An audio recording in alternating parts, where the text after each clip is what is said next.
بھارت میں رہنے والے عام ناگرک کے لیے غزہ پٹی کیول ایک نام ہے۔ وہ یہودیوں اور فلسطینیوں کے بارے میں کچھ نہیں جانتا۔ وہ تو بس اسرائیل فلسطین کی جنگ کو مسلمان اور غیر مسلمان کی نظر سے دیکھتا ہے۔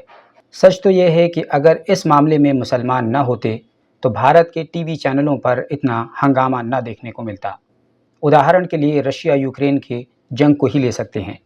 یہ لڑائی 1 سال ہونے کو ہے، لیکن کسی کو اس کے بارے میں تازہ جانکاری لینے کی نہ تو ضرورت محسوس ہوتی ہے اور نہ ہی دلچسپی ہے۔ سینکڑوں ٹی وی چینلوں میں سے ایک آدھ ٹی وی چینل کے نچنیے وہاں ناچ کر واپس آ چکے ہیں، اور اب کسی ٹی وی چینل کے نچنیے کو وہاں دوبارہ جانے میں کوئی دلچسپی نہیں ہے۔ کارن بہت صاف ہے، کیونکہ وہاں مرچ مسالہ نہیں ہے۔ اتفاق سے روس اور یوکرین دونوں عیسائی دیش ہیں، اس لیے وہاں فلسطین کی طرح مسلمان والا تڑکا نہیں مل سکتا تھا۔ بھارت کی عام جنتا کا بھی کم و بیش یہی حال ہے۔ اسرائیل اور فلسطین مسئلے کی تہ تک جانے میں اتنی رچی اس سے پہلے عام لوگوں میں کبھی دیکھنے کو نہیں ملی تھی۔ بھارت میں ایک گٹ ایسا ہے جو مسلم دشمنی میں اسرائیل کا سمرتھن اور جھوٹی ہمدردی کا دعویٰ کرتا ہے، وہیں دوسرا گٹ مسلمانوں سے ہمدردی کی وجہ سے فلسطینیوں کے ساتھ کھڑا ہے۔ یہ کیول ایک سمرتھن بھر نہیں ہے، بلکہ دونوں دماغوں کی محبت اور نفرت کو صاف صاف دیکھنے والا ایک آئینہ ہے۔ آپ کو بتا دیں کہ اسرائیل ایک بہت چھوٹا سا دیش ہے جس میں رہنے والوں کی سنکھیا کیول 90 لاکھ ہے۔ ان میں لگ بھگ 70 لاکھ یہودی اور 20 لاکھ عرب مسلمان رہتے ہیں، اور یہودیوں میں بھی کئی طرح کے یہودی جیسے کہ اشکنازی، مزراخی، یمنی، ایتھوپیائی، بحرینی، بدو اور دروز وغیرہ جیسے یہودی آباد ہیں۔ وہیں غزہ پٹی کی بات کریں تو یہاں صرف 10 کلومیٹر چوڑی اور 41 کلومیٹر لمبی پٹی میں 20 لاکھ سے ادھک مسلمان آباد ہیں، اور یہی غزہ ان دنوں اسرائیلی بربریت کا نشانہ بنا ہوا ہے۔ اسرائیلی ایئر اسٹرائیک میں ہلاک ہونے والے فلسطینی مسلمانوں کی سنکھیا 3000 تک پہنچ گئی ہے۔